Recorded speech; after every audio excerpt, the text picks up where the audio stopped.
छोटे शहर से बड़े शहर में आकर नौकरी करते हुए आज देव को 4 साल हो गए थे।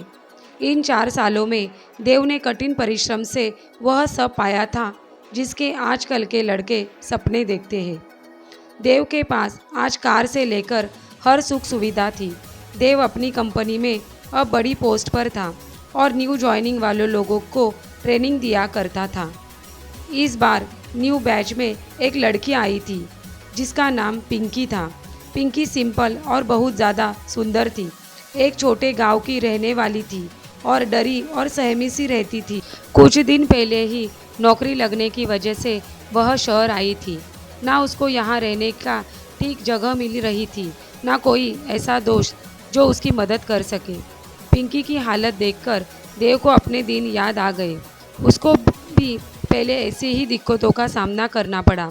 देव ने पिंकी से दोस्ती कर ली और उसको रहने के लिए एक अच्छे से अपार्टमेंट में अपने घर के पास ही दिला दिया। एक दिन शाम को देव पिंकी से मिलने आया और उसको यह समझा दिया वह जब चाहे उसकी मदद कर देगा। और धीरे धीरे पिंकी भी शहर और नौकरी को समझने लगी थी। बहुत वक्त जब बीत गया तब पिंकी से देव को प्यार हो गया और देव ने अपने प्यार का इजहार पिंकी से कर दिया। तब पर पिंकी ने यह करके मना कर दिया कि वह तो देव को बस अपना दोस्त समझती है और कुछ नहीं। देव को इस बात का बहुत बुरा लगा और कुछ दिनों में देव ने कंपनी और शहर बदल लिया।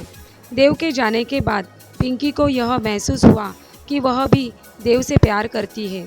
देव के जाने के बाद पिंकी को इस बात का भी एहसास हो गया था कि देव की वजह से ही उसके ऑफिस के काम में इतनी आसानी हो रही थी।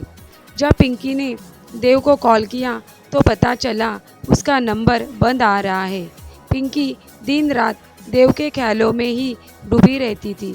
ना अच्छे से काम कर पाती थी और न किसी बात में उसका मन लगा रहता था।